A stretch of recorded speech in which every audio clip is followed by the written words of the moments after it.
The seas surrounding Sabah are known to have the richest marine biodiversity. The biodiversity of coral reefs and marine resources, mangrove and coastal wetlands, and seagrass beds is among the highest in the nation, if not the world. Borneo Marine Research Institute was established in 1995 as a specialized research unit for research and development in marine science and aquaculture. Our motto is Conservation and Sustainable Development of Marine Resources. We offer postgraduate programs at master's and PhD levels in the fields of aquaculture, marine science, marine biotechnology, fisheries science, and coastal and marine management. We are also involved in producing undergraduates in aquaculture and marine science. Located at the seafront, with a jetty with berthing facilities for research boats, our research institute is well equipped with finfish and shellfish hatcheries, laboratories, and an attractive marine aquarium and museum. These are some of the advantages for education, research and outreach, and a coherent functioning of this Centre of Excellence. Universiti Malaysia Sabah is the only university in Malaysia with 2 on-campus aquaculture hatcheries. The Aquarium and Marine Museum is an important component of the institute, which is utilized for biodiversity education, research, and public outreach. Visitors can have a glimpse of what lies beneath the waves, a display of ecosystems as complex communities of organisms and preserved remains of marine flora and fauna.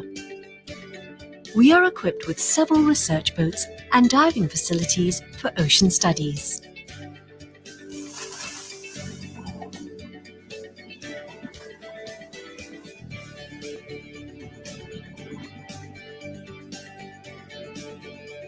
The Institute also consists of the Harmful Algal Blooms Studies Research Unit.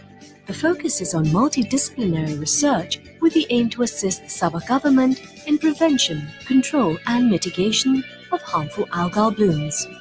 The Endangered Marine Species Research Unit focuses on the conservation of a diverse range of endangered marine species such as sharks, rays, marine mammals, turtles and humphead wrasse. For our niche research and development in aquaculture, the fish hatchery is the foundation of BMRI's aquaculture program. It is a place for conditioning broodstock and breeding them in captivity and producing fish seedlings. We have progressed from the first in the world hybrid garupa between the giant garupa and the tiger garupa species in 2006 by closing the cycle in 2016.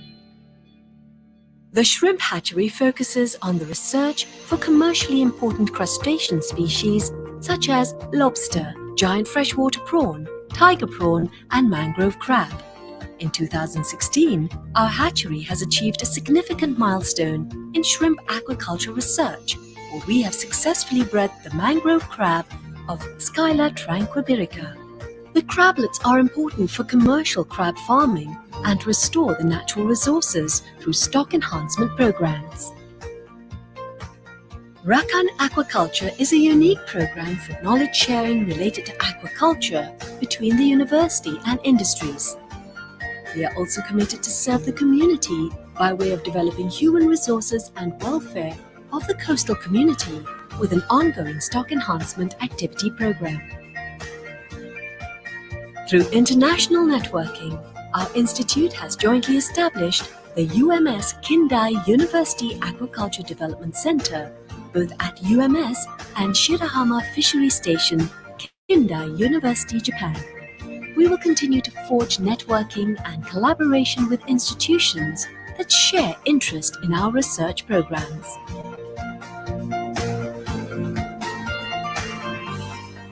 The UMS Borneo Marine Research Institute, committed to sustainable development of marine resources.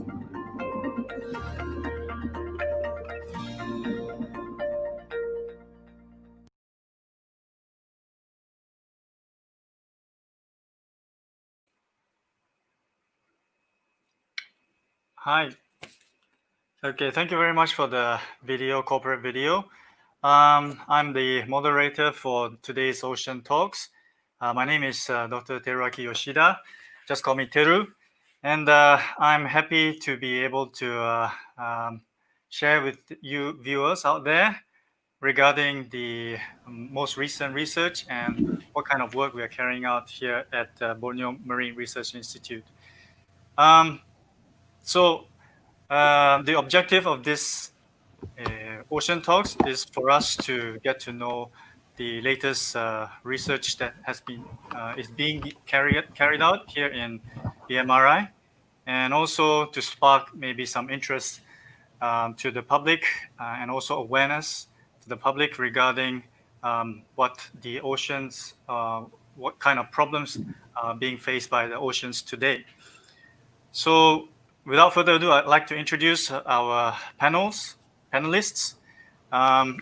May I ask Associate Professor Dr. Juanita Joseph to present her recent findings and also what she does for um, her research in Borneo Marine Research Institute.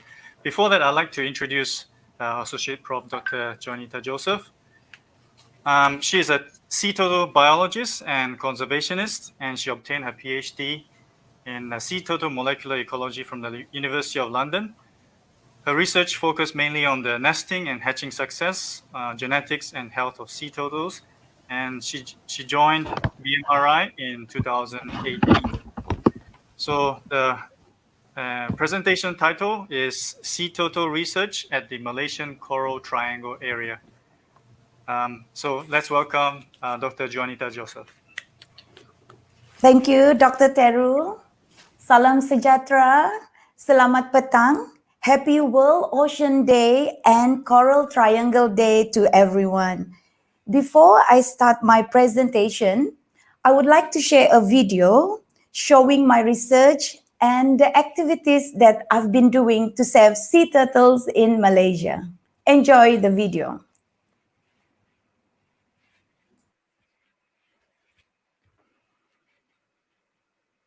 Okay, Naja, video.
Yeah, thank you so much. I hope you enjoyed the video, and that actually summarized the work that I've been doing for all these years.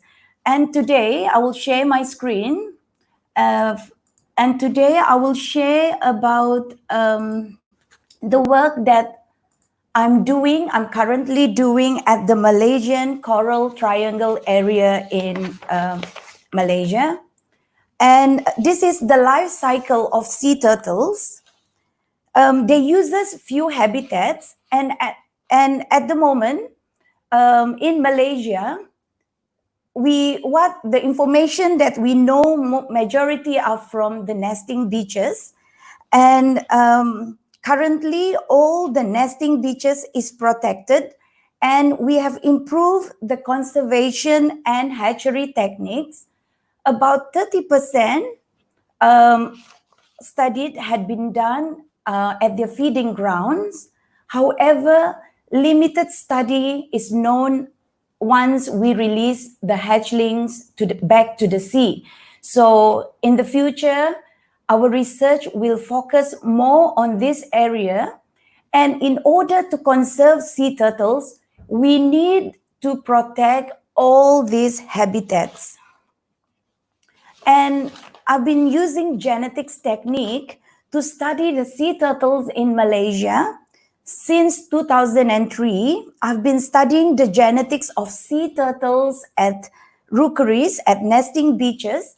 Then in 2010, I started studying the sea turtles at the foraging grounds.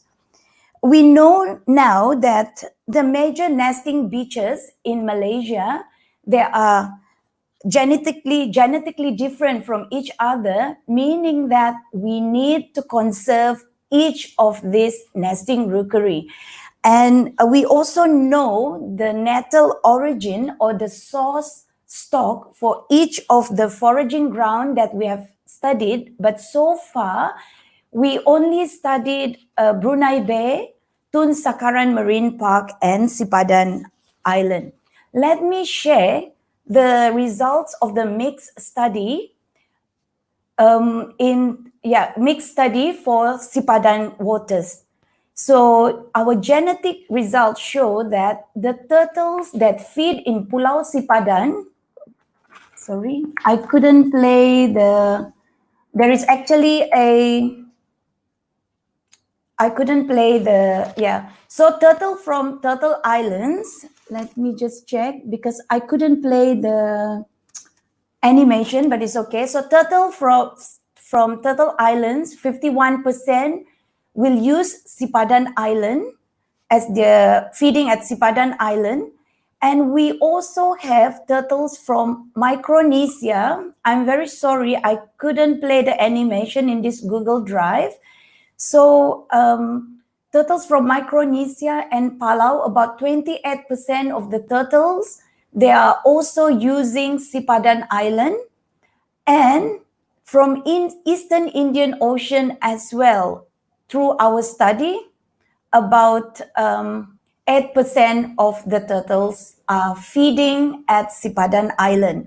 So from this study, we know that it is very important to conserve and protect the foraging ground. And through these genetic studies that I've done so far, what have we known so far? So in Malaysia, we know the detailed genetic differentiation among rookeries in Malaysia. And we also know the differences between rookery connectivity and migratory connectivity. So for example, like Sipadan waters, we know now that Sipadan, those turtles from Sulu Sea, those from Micronesia, and also from the Eastern Indian Oceans are using this foraging ground. So it is very important to protect turtles at foraging ground. And we also know, for example, if there is exploitation at this foraging ground, for example, in Sipadan waters, those turtles from Sulu Sea, Micronesia, or Eastern Indian Ocean, they will be affected. So any heavy exploitation and habitat destruction at foraging grounds may have negative effects on remote rookeries. So I'm not sure why. Okay, so why genetic research is still needed in Sabah, particularly in the Coral Triangle area? So far, only the major nesting rookeries had been studied. For example, only Sabah Turtle Island Parks and Sipadan Island. However, in recent years, there are few nesting rookeries, for example, in Simca, and also those in Kudat and also in Semporna, which my team haven't collected any genetic samples yet. So in this project, we would like to collect more sample from the nesting beaches, from all these new rookeries, and also for foraging grounds. At the moment, we only knew about Brunei Bay, Tun Sakaran Marine Park, and Sipadan. So at the moment, we know as well, Tun Mustafa Park is also a foraging ground for sea turtles, Tambisan, and also there are a few places around Simca, Lahadatu, as well as in Semporna. So we need to study all these foraging grounds in detail. So my team, we will collect more samples from nesting as well as foraging ground.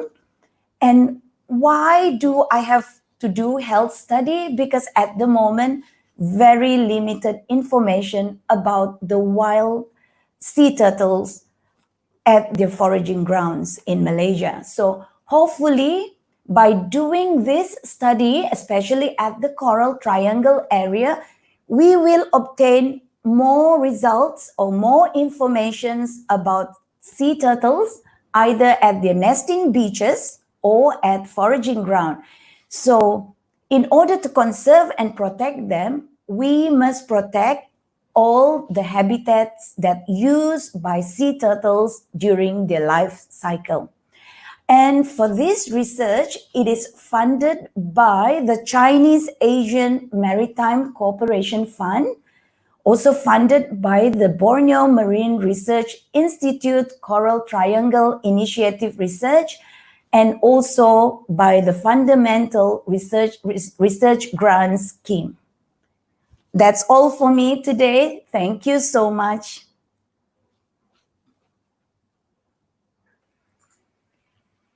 Okay, thank you very much, Dr. Juanita. Any questions you might have? Thank you very much, Dr. Juanita. Thank you, Dr. Teru. Shall we ask if there is any questions? Is there any questions regarding Dr. Juanita's presentation? Yeah, I think at the moment there is no live comments just yet, but I think we can ask the question later. Is that okay, Dr. Teru? If there's sure. any, yes. Thank you so much. Okay, thank you very much. Okay, so before I move on, I'd like to introduce once again our panelists, Dr. Juanita Joseph, and also we have with us Dr. Zarina Wahid.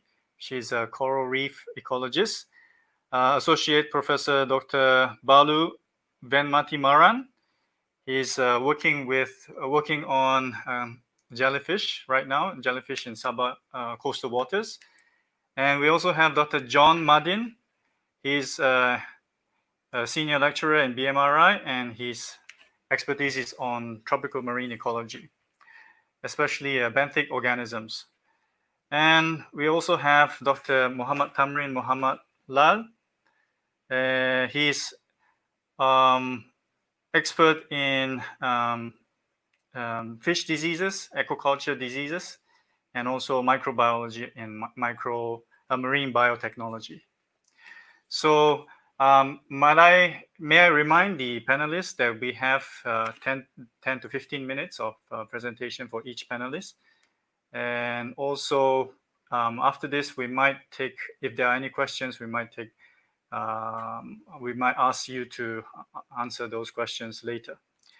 So our next panelist is Dr. Zarina Wahid. Dr. Zarina is a senior lecturer at Borneo Marine Research Institute. She obtained her PhD degree in coral reef ecology from Leiden University, the Netherlands, and her research interests include coral diversity and distribution and reef connectivity and conservation. So her title of the presentation is Research on Coral Reefs at IMB-UMS. Okay, let's invite Dr. Zarina to present. Thank you very much, Dr. Teru, for the introduction. Assalamualaikum and a very good afternoon. Happy World Oceans Day, happy Coral Triangle Day. So today I'm going to share a little bit about the work that we're doing in BMRI, particularly on corals and reefs.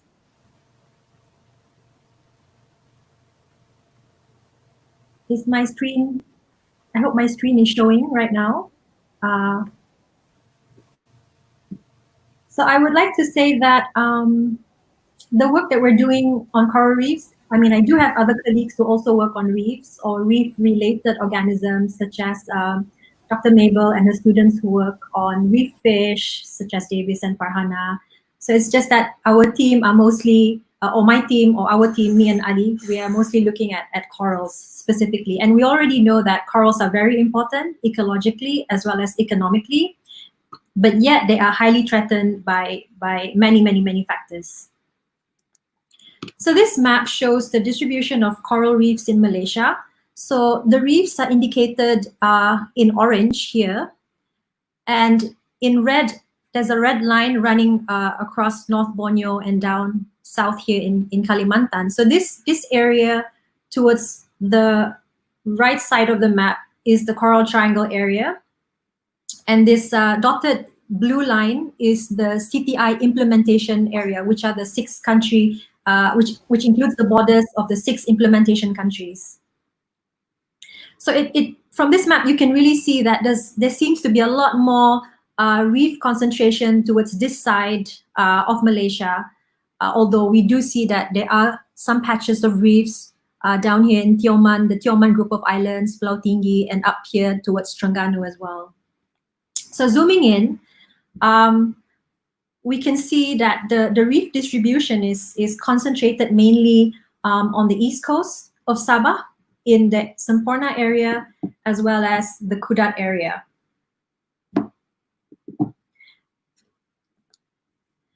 So I would like to introduce the team at BMRI here. So together with Ali, we supervise postgraduate students. So we've got Pauline and Alia, who are doing their PhD, and Liping, Vanessa, Gan, and Bata, who are doing their master's research, and Daniela, who will be joining us very soon. So I would like to share some of the research that we are carrying out at BMRI. Some are in very early stages, some are pretty much done, like Bata, and awaiting for graduation. So I would like to start by talking about our work in Semporna. So I would like to go from east to west here. So in this study, the reef site prioritization for conservation in Semporna, so this is together with WWF, Pauline and her team, would like to determine which reef areas should be prioritized for conservation. So the first objective here would be to look at the threat level, or to identify the threat levels of different coral reef areas in Semporna. And so to do this, the team set out to get the community's perception on what the threats are in the reef area. And this is complemented by expert assessments. And these are people who have technical or scientific knowledge of reefs, and people who have been diving or have dived in Semporna area in recent times. So personal observations were also made for data collection. So just to show a brief result here. So this is the graph showing the community perceptions on threats to their reefs. So 100% of the respondents know that the reefs are being threatened by bom ikan dan sujum, which is blast fishing. And the second objective here is to look at the abundance and distribution of target coral species. So certain target areas that contain threatened species should be looked at because these areas are important for conservation in order to reduce biodiversity loss. And so using the evolutionary distinctiveness and global endangerment scoring, 6 species of corals are found in Semporna. So this EDGE score for a species is derived from its scores of how distinct it is in terms of evolution and how different it is from the other branches of corals, and also how threatened it is, the status of the species. And so then each species were mapped. And then when we have these 6 different maps of each species, we overlay the map and we can see which are the areas that are being highlighted as important areas for conservation. And lastly, we also wanted to assess the pressure of live coral aquarium trade and coral collection activities. And so we would like to compare the data from 2015 to 2018 to assess the consumer demand of which coral species are popular for coral trade, and conduct interview surveys as well with the local community and people involved in the live coral trade.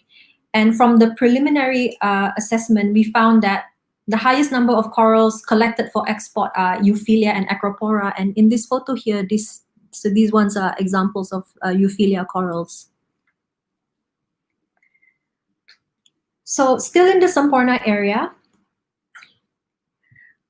this study is done in collaboration with the Natural History Museum of London, together with other university partners, funded by the Natural Environment Research Council, or NERC, UK. So we would like to examine or study the dynamics of marginal coral reefs ecosystem in Northeast Borneo. So we would like to identify which are the potential refugia or sites that are able to support diversity and ecological functions over time. And recent research suggests that shallow turbid reefs may be potential refugias. So new studies indicate that the Coral Triangle will likely support some of the most important turbid reefs that might act as refugia in the future in response to the predicted increase in sea surface temperatures. And so for the coral reefs in the Coral Triangle area, they first appeared in the Oligocene, which is some 30 million years ago. And during that time, most of the corals were plate-like or platy types of corals, and that they had developed in low light environments with high sediment inputs. And so throughout the Miocene as well, there was a high diversity of corals. And we wanted to then explore what are some of our turbid reefs in Sabah, because we've never done that before. So we wanted to document and compare modern coral reef assemblages from turbid inshore and clearwater offshore settings in the East Coast. So here there's a picture of Lahadatu and here Semporna. But then the study is going to be comparing turbid reefs in turbid and clearwater reefs in Lahadatu, as well as turbid and clearwater reefs in Semporna. And we also want to look at what are the species composition and abundance of the modern reefs or reefs at present day, as well as some of the fossil corals that have been collected in the past. So this collection here is actually from East Kalimantan, so just south of where we are in Lahadatu and Semporna. And this image here shows the Kinabatangan area, where if we zoom in, we can actually see some corals which are embedded within the sediment, the profile. So these specimens have to be collected and cleaned and then cataloged. So we would also like to characterize the environmental conditions in turbid and clear water settings. And so there are several factors which are involved in turbidity, such as river input, mangrove proximity, and as well as urban influence.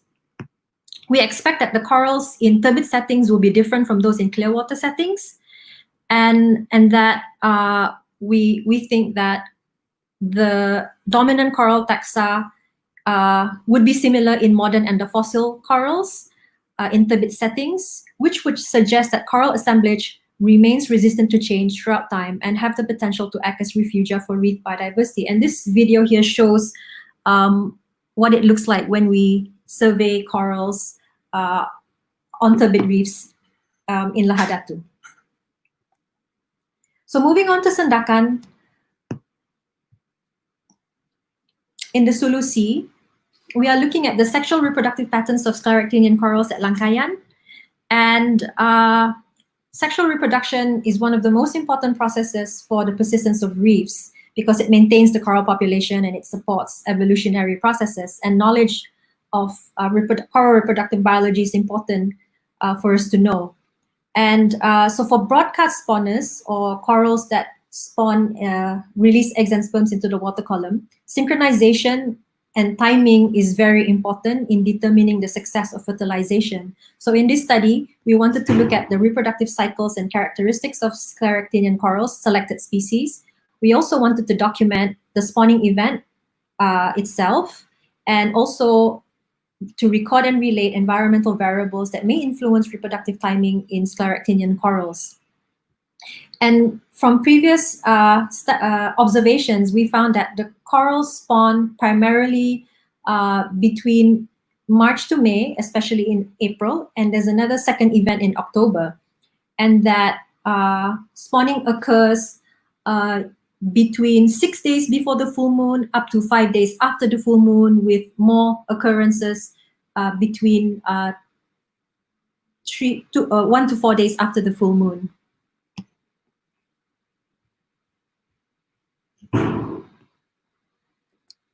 So moving on to northern Borneo, which is in the Kudat area, we are looking at coastal changes and events that can be related to growth patterns in corals. So the resilience of reefs to damage and its ability to repair itself is linked to skeletal growth. So it's important to learn and to understand the changes that has been taking place in the environment in order for us to implement mitigation measures if necessary.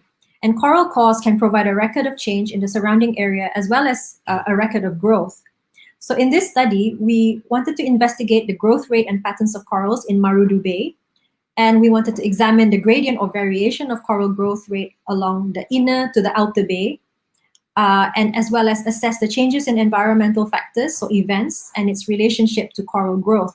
So here, during our fieldwork, we would use an air-powered drill to core into the coral, the massive coral parietes here, and we would get the coral core.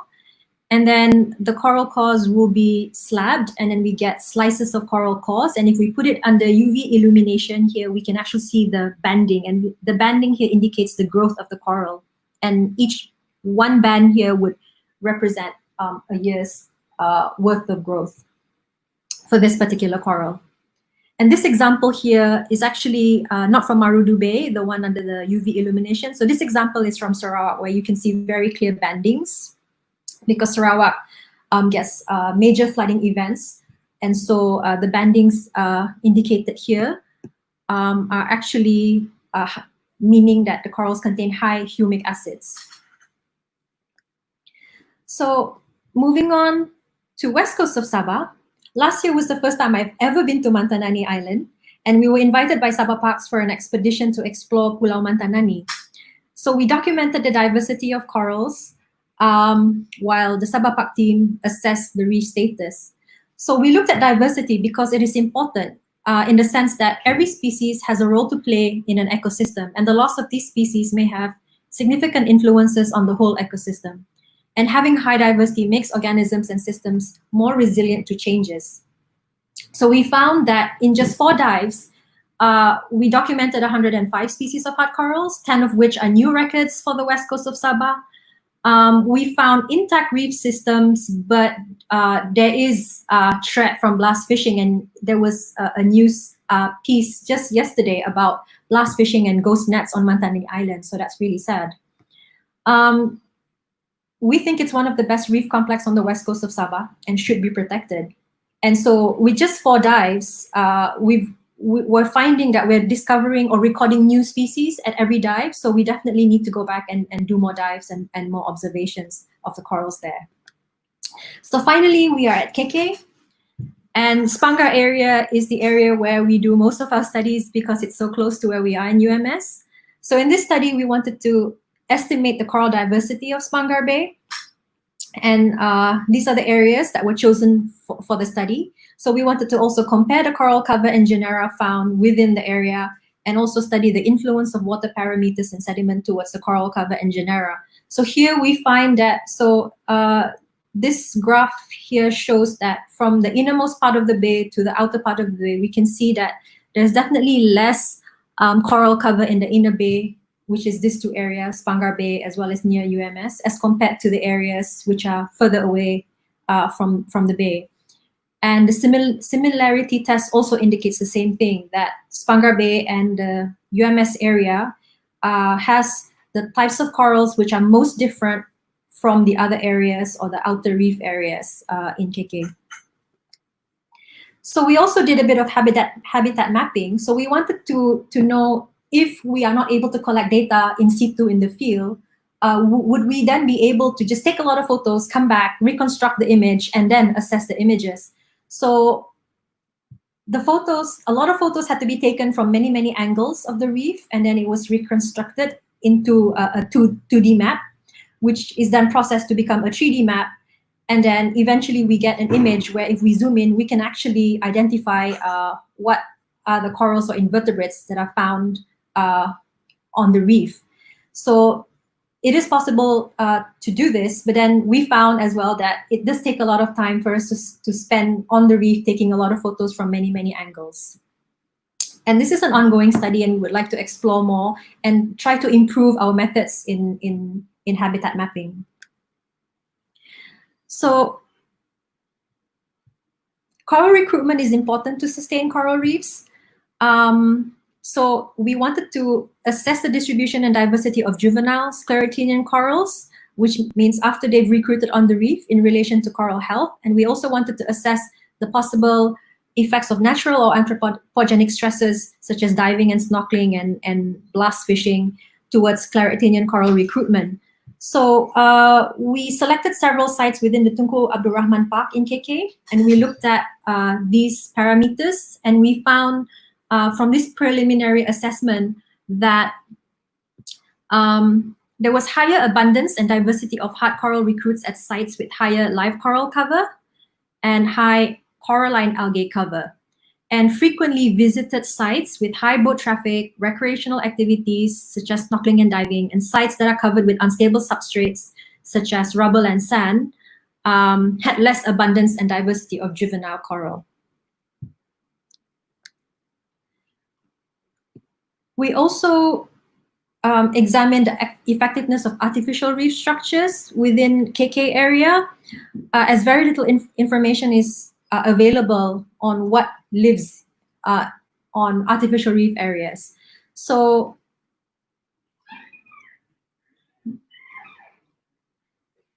we had 2 undergraduate students, Marianne Koo and Go Yok Mei, who assessed the reef balls that were deployed in Tunku Abdul Rahman Park. So this is an image of that study, and these are the hard coral colonies that were documented. So these are just hard coral colonies, and this does not include all the other invertebrates that can be found on the reef balls. And May was looking at fish as well, but I'm only showing a bit of coral data here. And we also wanted to measure the colonization rate of fish and benthic invertebrates. So we had deployed artificial reef structures near Borneo Dreamers Island and Mari Mari Spangar Island on Spangar Island. But this happened right before we went into MCO, and so we have not actually been back onto the site to look at what can we find there now. So this is one of the most recent studies that we've started, and so we hope to see some interesting results from this. So finally, I would like to talk a little bit about the Sustaining KK's Marine Heritage Project. It is a joint marine conservation and citizen science project of Sutra Harbour, BMRI, and it's co-sponsored by Jepson and Jessen.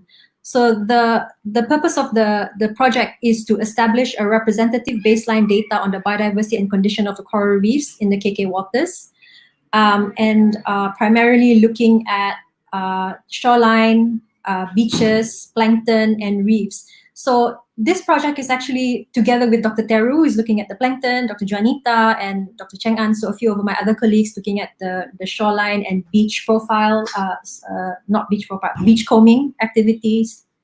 So this is actually an institute event, and we hope to create public awareness of the importance of preserving and conserving coastal and marine ecosystems for future generation.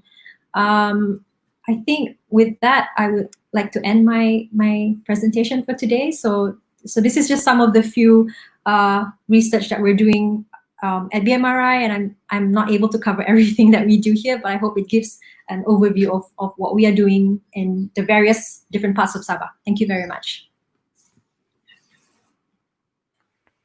Thank you very much, Dr. Juanita, Dr. Zarina. Thank you very much for the very informative presentation about your research in BMRI. I'm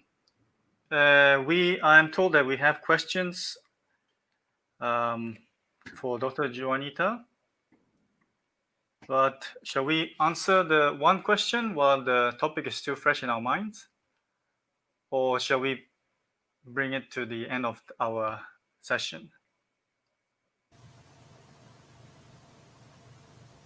I think we can take one question. What can I see? Can Dr. Juan see the question?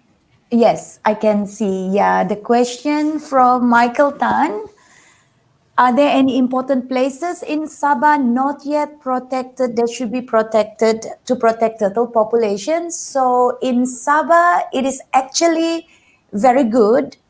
The government or the agencies that involve in sea turtle conservation, they are really very serious in protecting the turtles. And yeah, like for example, Darvel Bay, it is not yet gazetted, same like Mantanani Island, but the process is there. The process is there. Soon the government will gazette this area, but it's just that the process will be a little bit slow. But yes, in Sabah, for me, yes, it is very good. We have support from all the agencies, from the government, and at the moment, all the major rookeries, it is all protected. But of course, there are new ones, and coming soon, the foraging and the nesting grounds will be protected. Okay. So I hope that answers your question. For further questions, we can bring it to the end of the session. And if there are any questions for Dr. Zarina, then maybe we can answer one for the moment. Are there any questions? Okay, if you have any questions regarding the presentation at any time, you can just write your questions into the Facebook Live page, and we will try to ask the panelists to answer for as many questions as possible. Okay, so maybe, okay, let's go on to the next presenter. I think there's one question for Yep. Dr. Zarina. It's on the screen. Is it on the screen? I don't see the question here. So Oh, okay, I see. if Dr. Zarina can see the question, maybe you can try answering. The question is, what is the impact of live coral trade to coral species diversity and genetics? Yeah, that's a very good question. Azmin always asks good question, I find. I think it's important for us to first find out what are the species which are popular for the aquarium trade. And then once we know which species are being targeted for collection for the aquarium trade, we then should go to the reef and assess the reef to see what is the status of this species on the reef, whether they are still abundant or are they becoming more rare. And once we have all this information, I think, then we would be able to say, what kind of impact is being caused by the collection of these species for coral trade, which is why I think this study done by Polim together with WWF is quite important, so that we can know, if there is an impact or not towards the collection. Yeah, I think that's all I can say about it for now. Thank you. Thank you, Dr. Zarina. Okay, maybe if you have further questions, we'll answer those questions at the end of the session. Okay, let's move on to the next presenter, Associate Professor Dr. Maran. Dr. Maran currently works as Associate Professor at the Borneo Marine Research Institute. His responsibilities include study on marine and freshwater fish parasites in aquaculture, and also its biocontrol mechanism using medicinal plants and herbs. But he's also studying on the biodiversity and ecology of jellyfish in Malaysia with a focus on harmful jellyfish. Without further ado, maybe I'd like to invite Dr. Maran to present. Hello, good afternoon to all. Hope you can hear me. Thank you so much, Dr. Teru, for inviting me to talk about jellyfish. Harmful jellyfish. So it's very happy for me to talk on with the World Ocean Celebration 2020 time to talk about the jellyfish. Can you share the slide? Yes, thank you. So I talk about the harmful jellyfish, that is a Chironex, that is available in Sabah. So we are talking about so many jellyfish nowadays. Next slide, please.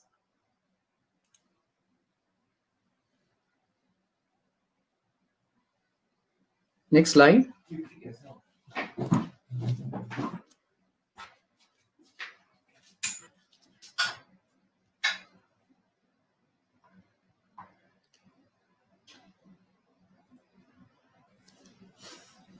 Okay, sorry. Okay, so what are jellyfish? So the jellyfish is the fascinating, elegant, and mysterious animal to watch in the water. If you take out the jellyfish out of the water, it becomes a much less fascinating blob. So this is because the jellyfish is comprised of 95% of water.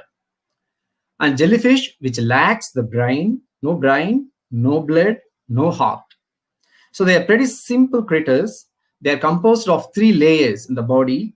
So the outer layer is called as the epidermis, and the inner layer is the gastrodermis. And in between the thick layer and the middle layer is called as mesoglia, which is the one people are fond of eating it, mesoglia. And it has the simple digestive system.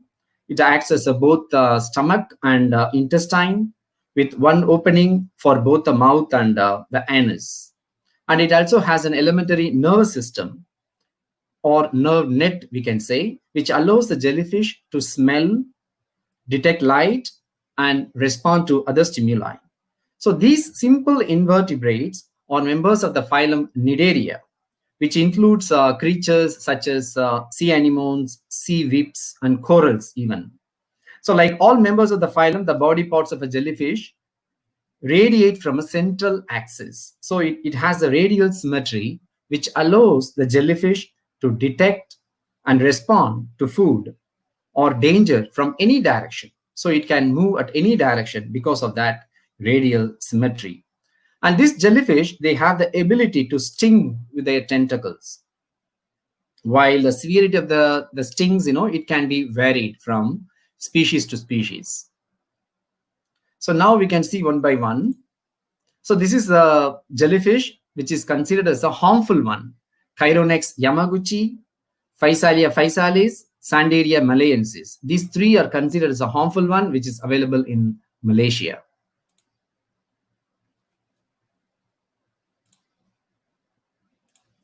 And the next 5, which are called as, we can say, the mild harmful. It's not a harmful one, the mild one. Acrometus flagellatus, Catostylus, Crambion, Mastigophora, Linuche, Lobonemoids. So these are all mild ones. Some people, they are getting itching or some kind of irritation due to these jellyfish, but some, they say no problem at all. But still, we have to be careful on these jellyfish.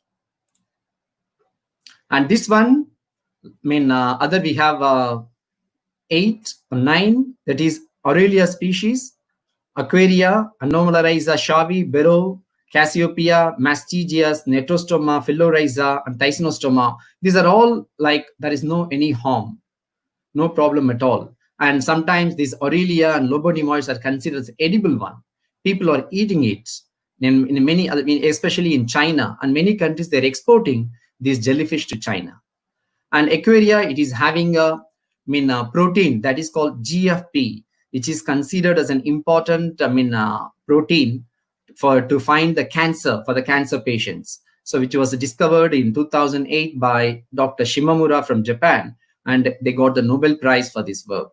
And like this, so many jellyfish are here in Sabah, which are all really very interesting one. And this is the one very important one, that is Chironex yamaguchi, which was reported for the first time from Japan, and hence the name, the Yamaguchi. And it is a highly venomous one. They caused human fatalities everywhere, maybe especially in Japan and the Southeast Asian countries. And the symptoms you can see here, because of this Chironex yamaguchi, cardiac arrest and respiratory failure, all these things can happen. And you can see if anyone is stung by this jellyfish, they'll be having the shoelace or ladder pattern of tentacle. The tentacle, because of that, they are getting this kind of ladder pattern. And the pain will be intense pain. You can see this ladder-like structure because of the stinging, which is happened in Sabah. These all photos are from Sabah. And skin blistering, necrosis, sting dermatitis, everything you can see there. And the systemic effects, we'll be getting like excruciating pain and cardiac arrest and respiratory failure and a hypersensitivity reaction due to this jellyfish sting. And the last photo, which is taken in Langkawi Island, the patient, because of the jellyfish, the Chironex stinging, he died. So this is a very important one. We have to be very careful on this Chironex species. And this one, it is having the tentacle, the Chironex, the body, and then it is having the long tentacles. The tentacles are having the nematocysts, the nidocysts, we can say. So these nematocysts are having inside the toxic substance, the venom, so which is injected into the human body. When anything, they get the kind of stimuli, it is getting triggered. The nematocysts are triggered. The tentacles are, the nematocysts get triggered means it is releasing the tubules. You can see the tubules. It is like a bobbed structures. Once it is releasing, it is the venom, it will be injected into the body of the human being or any other organism. So that is a problem. You can see this picture. It is a tubule. You can see here, bobbed tubule. It is coming out like that from the nematocyst. So this one, which is injected, when it is injected into the body, which is creating a problem, injecting the venom into the human beings. So we should be very careful on this one.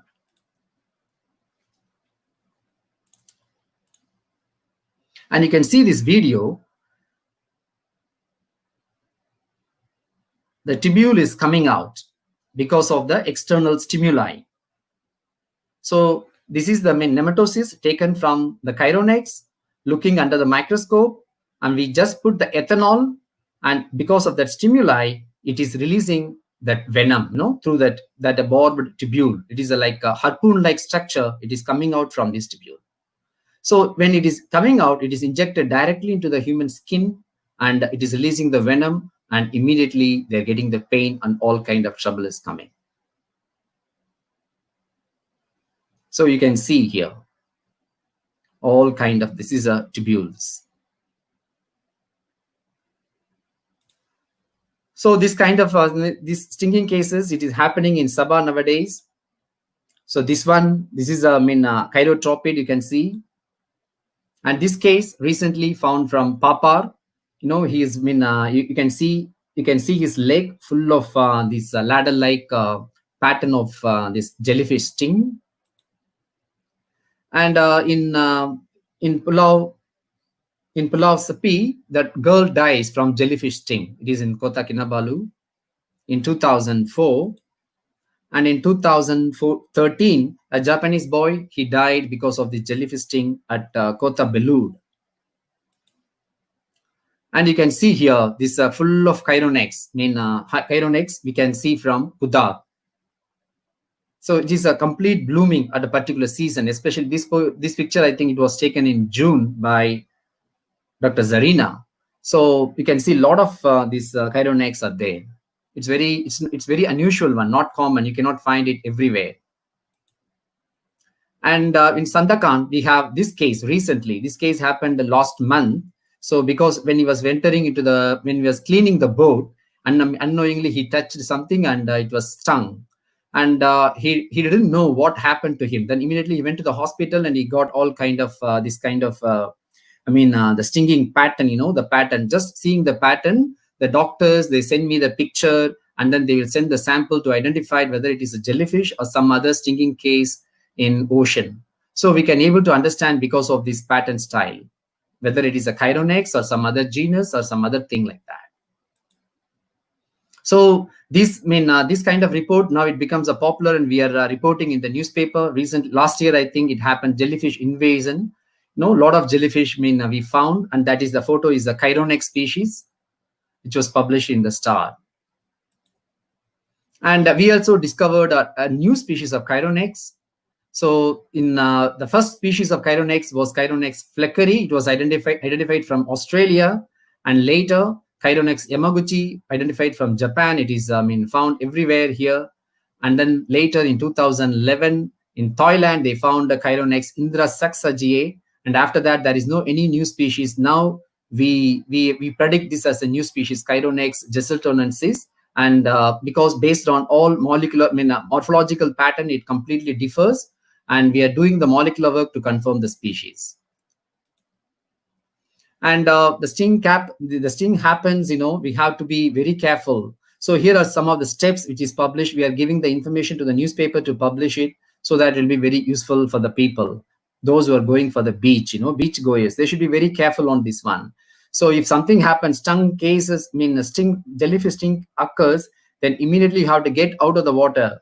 And then don't scrape the tentacles off with the hands or wet sand like that. So it will be causing the stinging cells release more venom into the body. So we have to pour the vinegar first. That is the very important one. Pour vinegar on the affected area for 30 seconds to stop the stinging cells from releasing the venom. And also you can remove the tentacles from your body using the tweezer or just a towel. So immediately you have to call the ambulance and then should be admitted in the hospital. We should be very careful on this kind of cases. And the first aid, which is the most important thing, we have to go for the first aid. That's what we are doing now. We are creating awareness and we are sending the posters to many places. And even Department of Fisheries, they are taking our posters and giving everywhere, because recently even in Tanjung Aru Beach, the sting cases, they found, and they are trying to give a kind of information to the locals, those who are going for the beach. So please watch this video.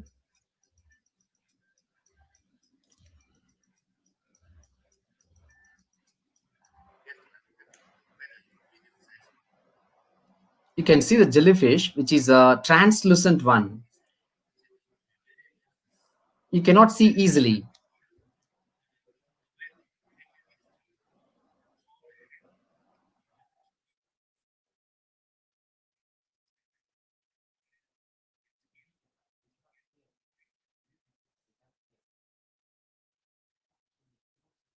So this is, a local. He's taking the jellyfish from the ocean, just on the surface of the water, shallow waters. We have to be very careful on that. The bell region, when it is touched by the hands, because of the thick skin, nothing will happen. So he's pinching on 4 ends, because on the 4 ends, they're having 4 ends are having the tentacles. So you have to pinch off all these 4 area to remove the tentacles totally.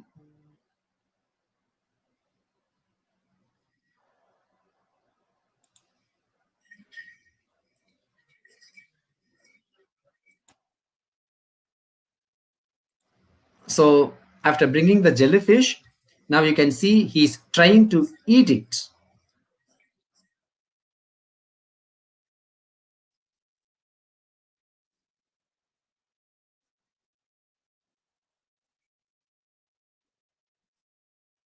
We should not catch like this. We should be very careful. This is traditionally people are doing it. They are catching the Chironex and they are cleaning it and they are eating it like a sashimi, raw jellyfish. So washing with completely seawater.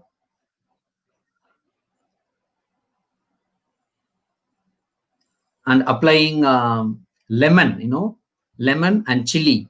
This is a traditional style here in Sabah.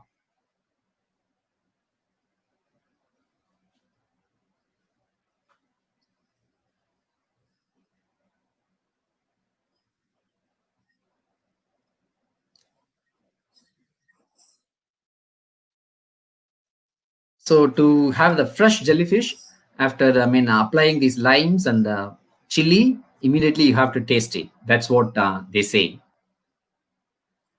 So we got really surprised. I got really surprised by seeing them eating the jellyfish, because I know that Japanese are very fond of eating raw fish, but even Japanese, they're not eating chironex. They got surprised. How really they're eating chironex here? Something like that.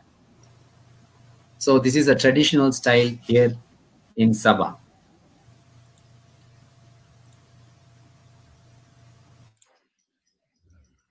What is the next one?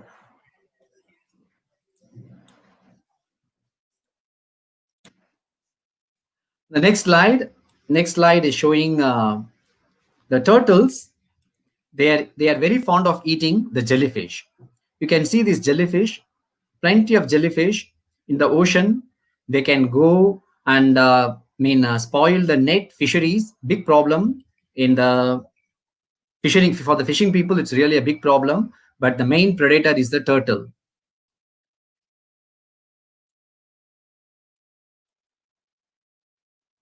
Okay. So that's all. So this is I have to acknowledge all these my students and colleagues for collaborating with me. And our collaborators are like Dr. Khaldun. He's from doctor. He's from UKM. And another doctor, medical doctor, he's from Lahad Datu. They're able to send the sample. If any stung case is found, they're sending the sample of the nematocyst. We have to able to identify it, and then we have to say whether it is a chironex or some other thing like that. And we are also collaborating with Japanese professor Hiroshi Miyake. And from West Malaysia, we have Dr. Rizman and Professor Aileen. And we have a Westpac group, IOC Westpac group. And this Westpac group, we are organizing the harmful jellyfish workshop. So you are free to you are invited to participate in the workshop if you are interested in this jellyfish. And also any students who are interested to join, you can join with us. Thank you.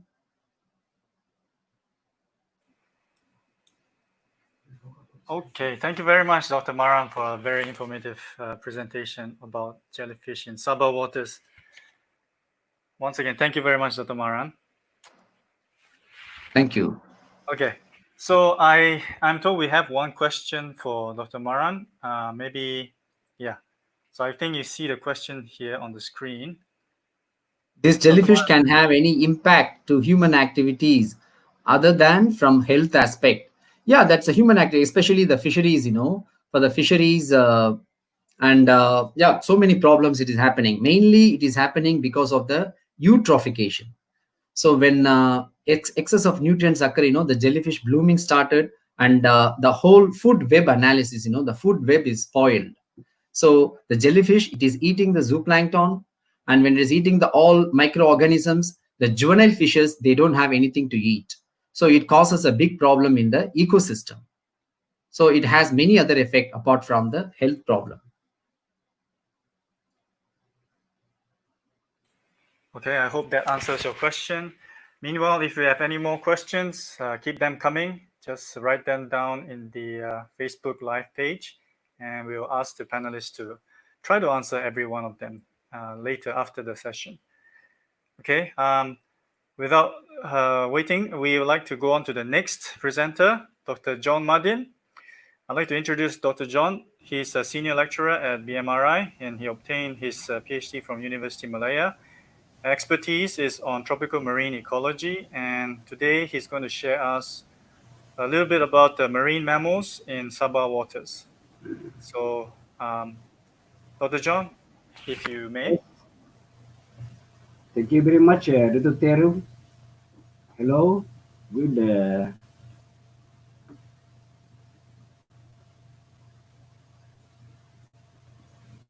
afternoon, everyone.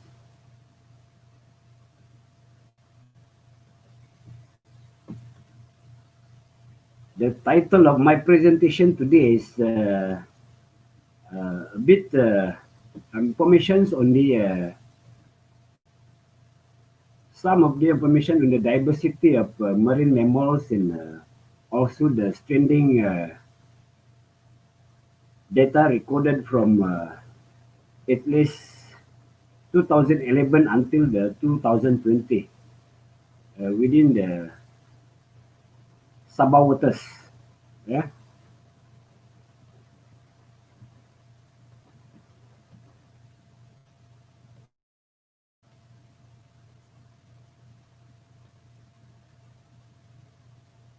I'm sorry, I have a technical error here.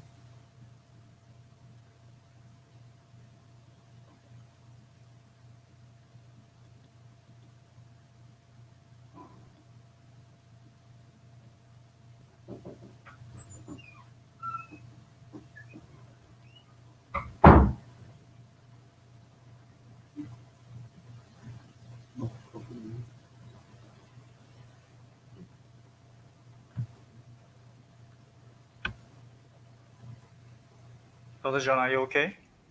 Yes, I'm okay. Do you need help?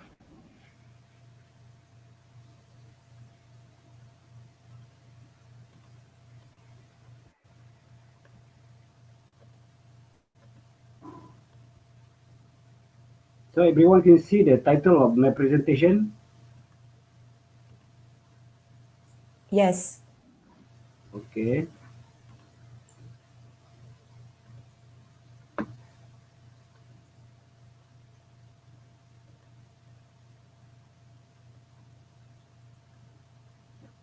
So marine mammals in Sabah and we try to highlight the species diversity in the standing record. Yeah. And I'm sure marine mammal is very familiar with everyone. Yeah. Here, if you can see how the evolutions of marine mammals from land mammals to the modern mammal here, the masticities and odontocities. And marine mammals, of course, get their name because of they have adapted their life into the oceans, and more importantly, they obtain all or most of their food from the marine environment. Yeah, that is why they call marine mammals. And today, marine mammal is one of the largest animals on Earth, compared with the size of the largest animals such as African elephants, yeah, and also the dinosaurs, the ancient dinosaurs, for example. The size of the marine mammals, for example, the blue whale is the largest. So, of course, it is important for us to protect the megafauna in our ocean. And marine mammal in Sabah, yeah. Sabah is one of the state in Malaysia with the longest coastline area. Sabah is surrounded by the South China Seas in the west coast, the Sulu Seas in the northeast, and the Celebes Seas in the southeast regions. And of course, all these sea areas important as area for probably the feeding grounds for marine mammal especially, yeah. And we have two orders of marine mammal in Sabah waters from the cetaceans.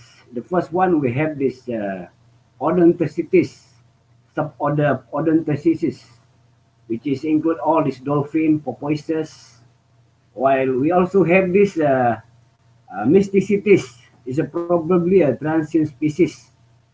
We have at least four record of different family or genera of suborder Mysticitis in Sabah waters so far.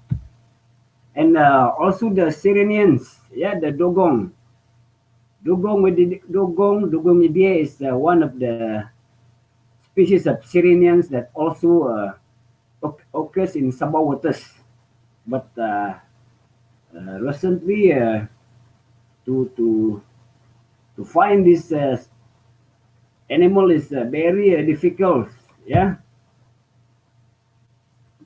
And here is some of the list of marine mammals that was found in Sabah waters. And we have at least 20 species of marine mammals so far, yeah, have been recorded to be found in Sabah waters.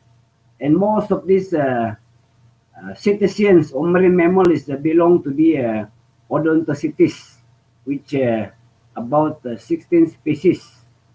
And among the most common species is Irrawaddy dolphins and also the Indo-Pacific humpback dolphin, which is commonly found in the bays and coastal areas of the Sandakan, Tawau, and Semporna. On the other hand, we have this Balanopteridae family. We have at least 4 or 5 species which has been reported in Sabah waters, mainly from the stranding cases.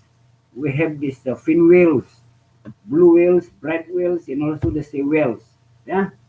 So from the total of around 100 species of cetaceans in the world, at least we have about 20 to 25 species found in Sabah.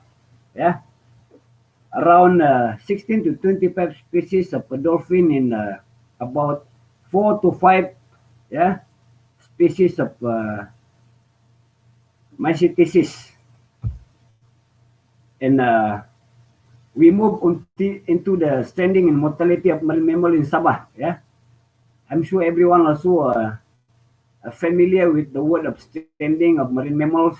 Yeah, stranding is the occurrence when an animal runs aground in helpless conditions, such as being very weak, lost, or dead. Yeah, and there is numerous possible cause of stranding. The natural cause, for example, such as all ages, sickness, viruses, and parasitic infections, is among the common natural cause of stranding. And the more importantly and the more critical is impact due to the human factors. Yeah, human activities, for example, the boat strike, entanglement of fisheries, the activity such as the net, and also the pollutions, like the marine debris especially. And there's two types of stranding known to happen worldwide. The first one is a single stranding, and another type of stranding is a mass stranding. In Sabah, most of the stranding is the single stranding. And only 1 or 2 record of mass stranding been reported in Kota Kinabalu in around 1980s. This is some of the example of stranding of a marine mammal in Sabah. Yeah, this is a fin whale stranded in Kuala Penyu, and another picture is the Riso dolphin, which was stranded in the Spangar Bay. In the various departments, including the Fisheries Department, the Sabah Park, and the Wildlife Department, come to the rescue of the dolphins. Yeah, but unfortunately, it did not survive and die after 2 weeks in the hatchery. This is some of the activities in the hatchery of UMS. Yeah, trying to rehabilitate or treat the dolphins, but most of the cases is unsuccessful. Yeah, and some of the dolphins all die after a few or 2 weeks in the rehabilitations. But these specimens also provide valuable information because we conducted the post-mortem, especially the wildlife department, yeah, to identify the possible cause of mortality of a dolphin, for example. Yeah. And we also have information on the species checklist of a stranded and died marine mammal in Sabah. Yeah. And based on this statistic, we have at least 20 species of marine mammals had been stranded and died in Sabah waters. Among the most commonly found species is the short fin pilot whale, and also the penless porpoises, and also this pantropical spotted dolphin. This is the most common species that reported to be stranded in Sabah waters. Yeah. Other species, yeah, another group of marine mammals such as the dugong also reported to happen in Malaysia from 2010 until the 2019. And the various other species that, including this odontocetes and mycetes that cannot be identified because of some of the deteriorated specimens, yeah, that might be difficult for identification. And this is the distribution of stranding throughout Sabah. Yeah, we can see this map here. The highest number of stranding occurs in the west coast of Sabah, and especially in Kutai Kinabalu. It's about 10 stranding recorded over the 10 years period, for example. Udat in Kuala Penyu is also the highest area with the highest stranding rate of marine mammals. While in the west coast areas such as Sulu Sea and Celebes Sea, the number is not very high, probably due to the number of reported cases is low or missing information, for example. Yeah, but our record for 10 years periods, yeah, shows that the west coast area is more critical for the stranding of marine mammals than the west coast area of Sabah. And 10 years stranding of marine mammals based on the annual times period, yeah. The highest stranding was recorded in 2014 and also in the 2018, yeah. And based on the by monthly rate of stranding, the highest stranding is reported especially in February and December. Yeah, we are not so sure what is the possible reason for this, but it could be due to the other anthropogenic reasons lah. For example, algal blooms and other human activities lah. And based on the investigations of the sex ratio and the life stages of the stranded marine mammals, yeah, the highest number of stranding is from the adult females. Yeah, adult females have at least six frequencies, six stranding, compared with maybe at least in six for the male. And stranding also include all these newborn babies and also the juveniles. However, we have a problem because there is a lot of high number of unidentified sexual, yeah, of the specimens, standard specimen. It's around 16 individuals, which is cannot be identified of their sexual maturities, lah, for example. And the cause of mortalities, yeah. Most of the mortalities is the reason is unknown, yeah. 50% is the mortality is unknown, probably because of the deteriorated specimens, and it's very difficult to do the what they call is the post-mortem to identify the cause of death. And 22%, yeah, some of these specimens when stranded they also survived.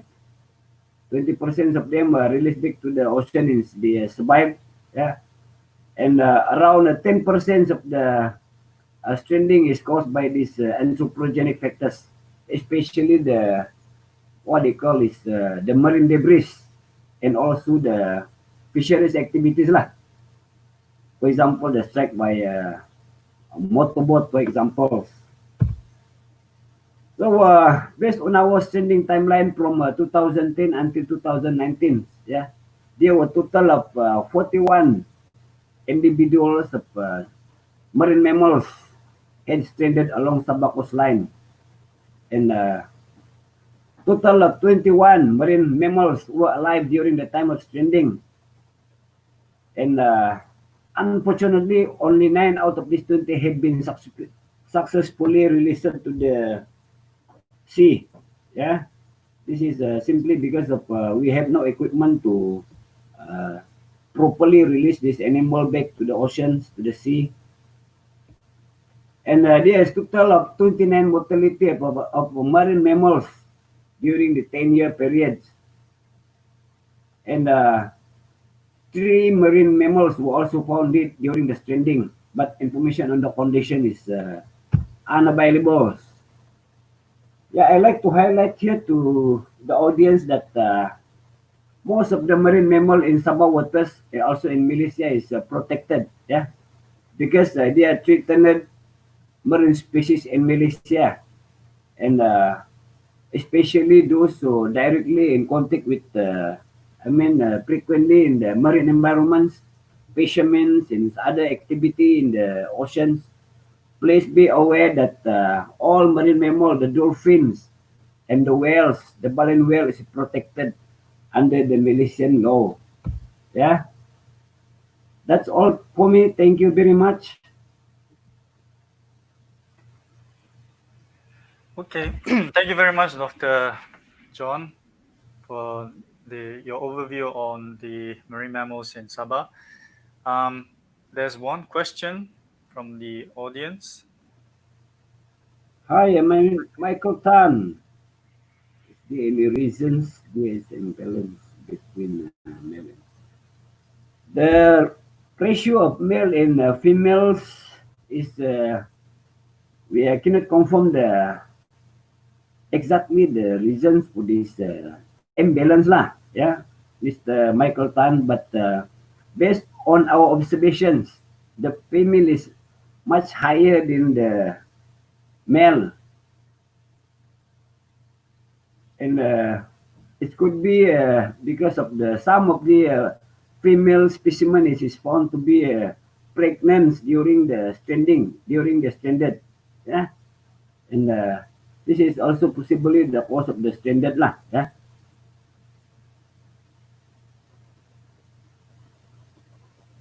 So I hope that answers your question. So finally, we come to the last presenter. May I invite Dr. Muhammad Lau. He obtained his PhD in marine biotechnology, and his expertise is on microbiology and marine biotechnology. And he has been with UMS since 2015. So now I'd like to invite Dr. Tamrin to give his presentation. Thank you so much, Dr. Tero. I hope everyone can hear me. Assalamualaikum warahmatullahi wabarakatuh. Selamat petang semua.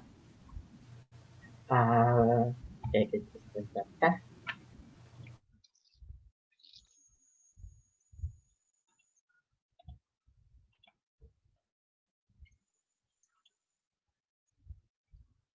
Okay. Pada petang ni, untuk saya akan berkongsi sedikit berkaitan dengan penyelidikan yang saya buat di IPMB. Untuk tajuk untuk presentation saya pada petang ni adalah Biocontrol Approaches in Aquaculture. Jadi berlainan dengan panelis-panelis yang sebelum ni, semua pasal marine science, yang ini lebih fokus kepada aquaculture. Jadi dalam bahasa Melayu dia adalah pendekatan kawalan biologi dalam aquaculture. Okay, sebelum saya teruskan presentation saya dalam untuk topik hari ini, saya ingin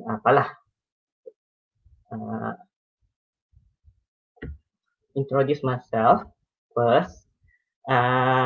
Selain daripada yang saya ni adalah pensyarah kanan di Institut Penyelidikan Marin Borneo, saya juga merupakan penyelaras pasca siswaza di sini. Jadi kepada mana-mana pelajar ataupun bakal pelajar, selalunya kamu akan jumpa saya terlebih dahulu lah. Okey, berkaitan dengan bidang penyelidikan, saya lebih fokus kepada marine biotechnology dan fokus research saya lebih ke arah microbiology. Berikut adalah senarai penyelidikan yang saya lakukan setakat ini di IPMB. Dia melibatkan penyakit udang, shrimp disease, on the white PC syndrome. A few years ago, there's an outbreak.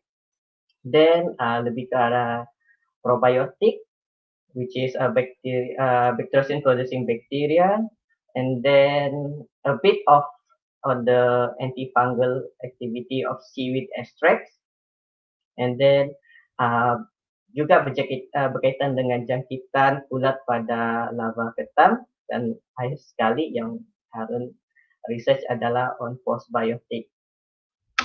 Oke, untuk 45 saya punya presentation pada hari ini adalah berkaitan dengan biocontrol. Ini berkait rapat dengan health management in aquaculture, pengurusan kesihatan dalam aquaculture. Selalunya yang jika berkaitan dengan pengurusan kesihatan, ia melibatkan jangkitan penyakit. Jadi untuk yang jangkitan penyakit, masalah dia ini akan menyebabkan kematian pada ikan dan seterusnya menyebabkan kerugian pada pengusaha-pengusaha aquaculture. Untuk jangkitan penyakit, ia disebabkan oleh ada 4 agent, pathogens biological pathogens, yaitu virus, bakteria, fungi, ataupun kulat, ataupun parasites. Sebelum ini, untuk mengawal semua jangkitan ini, apa yang digunakan adalah agent antimicrobes ataupun bahan kimia sebagai control strategies to control the disease. Walaupun kaedah ini berfungsi dengan baik untuk mengawal jangkitan dan merawat ikan, tapi they also have the creating environmental detrimental effect, dan tidak bagus untuk alam sekitar, dan juga boleh promote antibiotic resistant bacteria. Maksudnya ada bakteria kalau pada tahun ini dia boleh dikawal menggunakan certain antibiotik, dan kemudian pada 5 tahun akan datang ataupun 10 tahun akan datang, kemungkinan the bacteria already resistant ataupun tahan kepada antibiotik tersebut. Okay. Oleh itu, sekarang ini ada keperluan untuk explore the different approaches, which is yang lebih selamat dan lebih environmental friendly mesra alam. Jadi yang berkaitan dengan biocontrol. Kalau ikut definisi dia, biocontrol can be defined as the use of living organisms or part of the living organism to control the population of the pathogens. Yang pathogens ini adalah bakteria, virus, ulat, ataupun parasite. Jadi selepas ini saya akan kongsikan sedikit berkaitan dengan penyelidikan yang telah dilakukan dan juga bakal dilakukan di institut ini. Penyelidikan yang pertama berkaitan dengan bacteriophage. Okay. Bacteriophage ini dia adalah sejenis virus. Di sebelah gambar sebelah atas ini, this is how it look like. It's very small. The size is around 200 nanometer only. Jadi kenapa saya membuat kajian dengan bacteriophage? Ini berkaitan dengan penyakit yang disebabkan oleh bakteria. Penyakit bakteria ini merupakan satu penyakit yang serius, menyebabkan kematian kepada ternakan ikan. Dan pada masa yang sama, pada ketika ini, the antibiotic is banned, tidak boleh digunakan sudah, due to the antimicrobial resistance problem. Jadi salah satu alternatif to antibiotics adalah bacteriophage. Kenapa? Berdasarkan kajian yang kami lakukan, dia mempunyai kesan yang sama dengan antibiotik. It has the similar effect to antibiotics. Pada gambar raja sini yang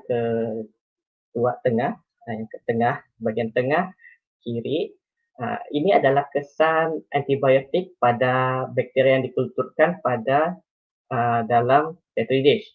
Dan sebelah kanan adalah kesan bacteriophage kepada bakteria yang dikulturkan pada petri dish.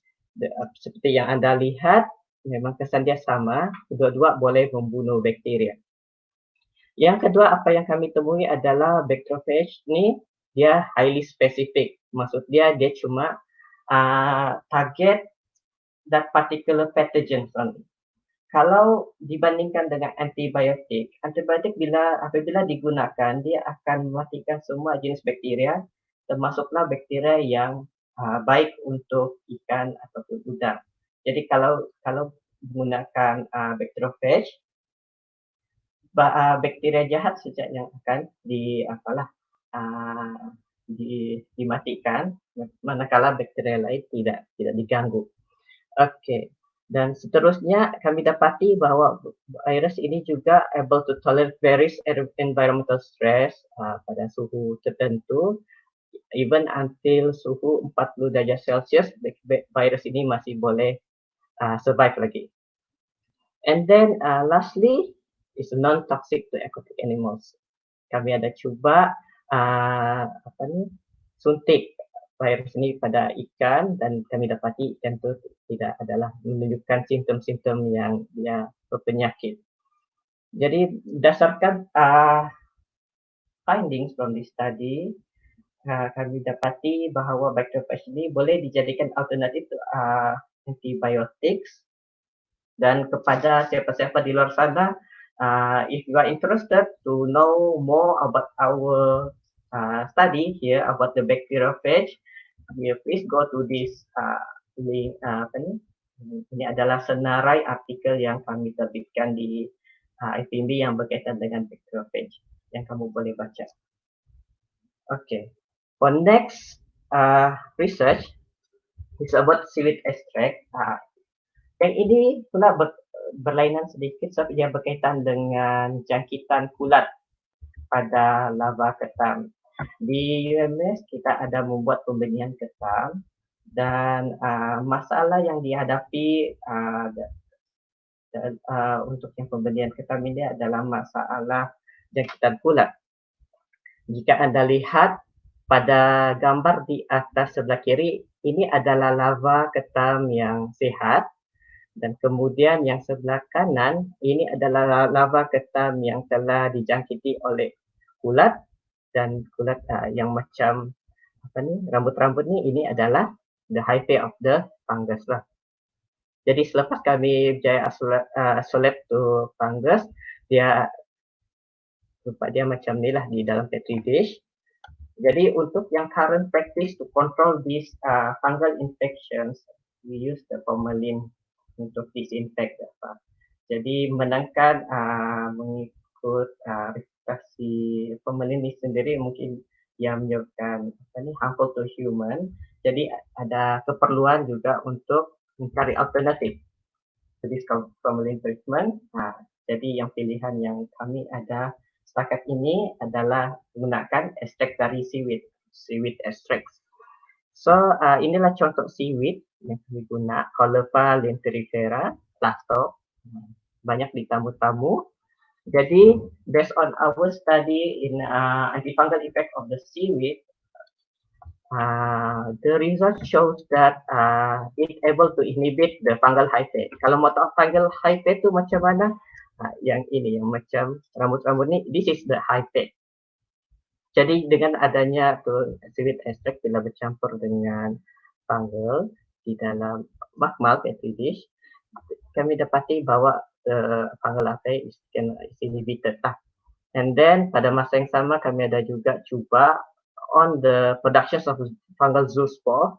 Ini kalau yang hyphae ini lepas dalam satu tempo dia akan menghasilkan kantung yang ada spora. We call it zoospores lah. Persistent is a marine fungus. Jadi yang kami ada cuba uji sama ada seaweed extract ni ada kesan kepada penghasilan spora fungus tersebut. Dan kami dapati ada penurunan dari segi production, pada mistaken is less than 5% lah daripada yang normal punya. And then it happened that the seaweed extract is not toxic to the aquatic animals. For further information, please go to our articles last year published. Okay, if you want to know more about this work. Okay, last about the postbiotics. Jadi postbiotic ini is the intentions to study on the postbiotic is as another alternative to antibacterial or antifungal agents. Okay. So it's different to the probiotic. Probiotic sangat ramai sudah orang buat kajian. Jadi for this part, I'm more focused on the extract from the bacteria. Jadi based on the preliminary result, the result shows that the postbiotic have similar effect to the antibiotic. Maksudnya dia boleh bunuh bakteria, the pathogens. And then interestingly, it's a broad spectrum.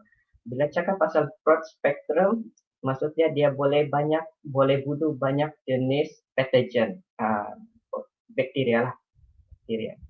Jadi, and then we also try on the fungal hyphae. Dan kami dapati bahwa postbiotik ini juga mampu untuk inhibit ataupun merecatkan pertumbuhan fungus. Untuk kajian ini masih lagi dari peringkat awal, because it's just a few months dia punya ini. Tapi anyone who are interested to know more about the postbiotics, you may read our articles here lah. Okay. So for the way forward, of course, for the bacteriophage, this is the planning how to purify the bacteriophage for large-scale productions. We able to prove it in the lab, to able to produce it in the lab. But in terms of large-scale production is still questionable because we have the difficulties to purify the bacteriophage. And then for the antifungal effect of the extracts, ada satu lagi kesan yang ingin kami kaji yang berkaitan dengan apakah kesan ekstrak tersebut kepada percambahan zoospore. Sebab ini yang paling penting sebenarnya kalau dari segi menghalang jangkitan penyakit fungus. Sebab zoospores ini adalah yang mobile, jenis yang berenang, then they will find the host and then attach. The infections only occur once the zoospore able to germinate. So if we can test the extract either seaweed or the postbiotics, if they able to inhibit the germinations, it means that it is able to control the infections too. And then for the postbiotics, manakan ini satu topik yang baru, belum pernah uji lagi pada cultured animals. So in the future, I think a few months from now, we will try to see whether or not the postbiotic have the effect on the cultured animals. Okay, and then the others, this is my plan for a few years from now. I'm also interested with the fungal parasite. Okay, the idea here is we want to find the parasite or something like a microfauna that able to eat the zoospores, so that the zoospore won't able to attach to the host. And then the others is a praying bacteria lah. Ini juga adalah satu konsep yang agak baru. The function is almost similar to bacteriophage, where bacteriophage will eat the bacteria. So the praying bacteria is the bacteria that eat on bacteria. So for me, it's quite interesting lah. Okay, sebelum saya tamatkan pembentangan saya pada petang ini, ingin juga saya maklumkan kepada semua pendengar-pendengar yang sekarang, the audience, kepada mana-mana pelajar ataupun yang telah tamat ataupun yang ingin meneruskan pengajian pada peringkat yang lebih tinggi, pada peringkat pasca siswaza, pihak IPMB ada menawarkan pengajian pengajian pada peringkat ijazah sarjana ataupun master dan juga PhD. Kita ada tawarkan 4 bidang, yaitu aquaculture, sains marine, sains perikanan, dan juga marine biotechnology. Jadi kepada yang berminat untuk lebih lanjut berkaitan dengan postgraduate programs that we have in our institute, please email me, and then in this also mobile phone you can contact me. And if any one of you are interested to know more about my research, you may also email and contact me to the phone. Okay, I think that's all from me. Thank you. Okay, thank you very much, Dr. Tamrin. We have one question for you, Dr. Tamrin. Okay. Do you see the question? Let me see. Okay. Oh, from Michael Tan, can fishes in aquatic water be infected with COVID-19? Okay. Thank you so much, Mr. Tan, for your questions. For the time being, there's no clear reports on the fishes from the aquaculture or the wild places can be served as the vector to transmit the COVID-19. So far, the report on the transmissions on the seafood market is because they are using the same utensils. That one just become the utensil is become the vector to transmit from one host to the other host. But for the time being, it's very difficult to ensure that confirm that the fishes in the aquaculture or the wild places cannot serve as the vector. But I think this one is need further research lah. We need to check on the whether or not the fish can harbor this COVID-19. Okay, I hope that one can answer your questions. Okay, if you guys have any other questions, please ask also. Yes. Is there any questions for the other panelists, including the other panelists? Okay. I think if there are no more questions, I think we may. I'd like to close this session. I'd like to first of all thank all the panelists for their wonderful and very informative presentation, and also for cooperating and keeping the time limit for the presentation, and also if there are any prospective students who might be interested in doing their postgraduate studies or undergraduate studies with Borneo Marine Research Institute, then we please approach the lecturers. We are more than happy to welcome you and also to welcome the potential students. And for the public sectors and the private sectors, government authorities, if you have any problems regarding the marine ecosystem in Sabah waters, please approach the respective experts in our institute. We are more than glad to help and collaborate. And yeah, basically, we have here a wonderful group of passionate researchers. So please feel free to approach us. And Dr. Thiru, we have some questions. Some questions are coming there. Oh, do we? Okay. If Naja, can you put up the question?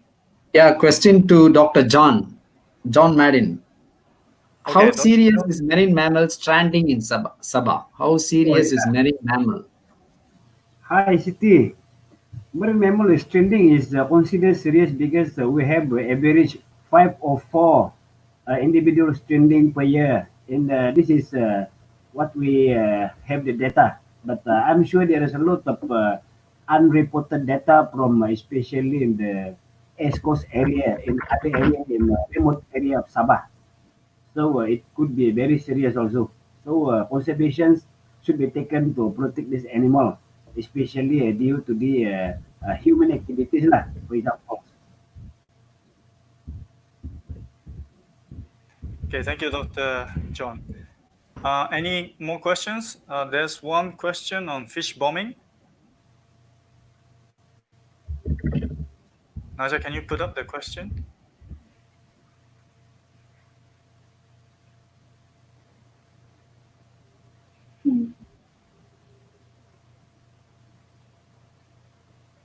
Okay, so the question is by Gavin Jollis. Ultimately, the science work is for the purpose or as a guide of conservation for sustainable resource management. Do you face any challenges in translating or sharing your results to the decision makers, policy makers? If yes, could you share some? In order for things to change on the ground, they need such info to make the changes. Okay, anyone would like to take on this question? Yeah, maybe I can speak on behalf or on the turtle side. Yeah, in sea turtle research, so far we are really having problem in terms of inconsistency of legislation in Malaysia. So, for example, in Borneo, we protect the turtles. 100% the legislation protect the turtles in Borneo. However, in Peninsular Malaysia, commercial sales of sea turtle eggs is still allowed. So because of that, for example, like the work that we've been doing here, we can't stop smuggling of turtle eggs because there's always people wanted, it can be sold in Peninsular Malaysia. So smuggling effort had increased in Borneo over the years. So this is something that we have to look into.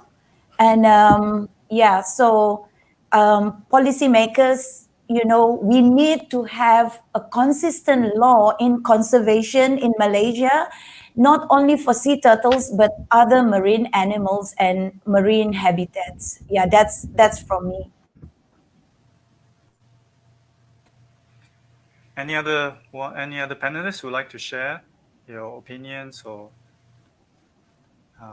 suggestions, or how does it relate to the people, community? How does your research relate to improving societal well-being? Anyone would like to share? Yeah, Dr. Teru, maybe I can just say something Okay. in response to Gavin's question about this. I suppose we have not really done much translating of our scientific findings for public consumption. At least maybe I can speak for the research that I've done together with my students. We haven't really translated that to get it across to the communities or even to decision maker or policy makers. And I think that is something which I need to look at because I think it's important that we do that. And prior to this, we only publish our work in scientific journals. We present our work in scientific conferences. So I think this information is useful if it can be brought across to the public. And so, do I face challenges? Yes. The answer would be yes, I do face challenges in translating content from a very technical science type of output towards something which is more digestible for the general public. Because this is something that we or I have not done before. I'm not used to doing that. So if there is an offer to work together on this, I would be very happy to take up a collaboration. Thank you. Thank you, Dr. Zarina. Anyone would like to answer Gavin, or we have one more question. We have another question there. Okay, by Tarvin Tirunakarasu. What is the current trend of fish bombing incidents near Sabah waters, as it could potentially danger the marine biodiversity? I think this one is for Dr. Zarina. Okay, thank you, Dr. Teru. Yeah, trend. We are still reading about fish bombing or blast fishing in the news, and I think throughout the past few months, there has also been reports about blast fishing in the news. So I would say this is something that has been going on since the 80s or even as early as the 70s, I think, is the first record of blast fishing for Sabah waters, or maybe even earlier, I'm not so sure. The one that I know of was probably in the 70s. And yes, it is definitely, it threatens marine biodiversity, it threatens the coral reef ecosystem. And so this is something that we need to stop.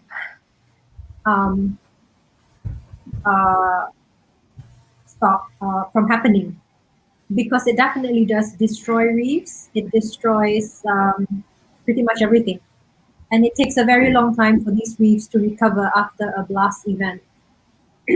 And so I think it was in the newspaper yesterday, in the New Straits Times, that there was several blasts that went off at Mantanani Island. And there was also ghost nests in addition to blast fishing that's happening. So destructive fishing methods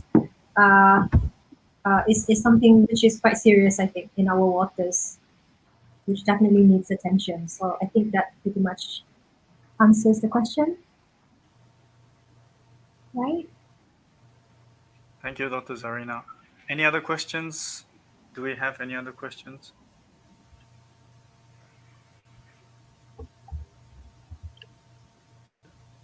Yes, no, yes. Okay, if there are no more questions, if you have further questions, you can contact the respective researchers personally, and I'm sure they'll be able to help you. So with this, maybe we end today's this afternoon session for Ocean Talks. A big round of applause to all the panelists. Thank you very much. Thank you. Thank you. Thank you very much. Tomorrow we'll Thank you, have everyone. Thank you. Tomorrow we're having another session for Ocean Talks, different panelists, and we'll be looking forward to seeing you there. Okay, so with that, I end today's session. Thank you very much. Bye. Bye. Bye-bye. Thank you, everyone. Bye. Bye. Thank you. Thank you.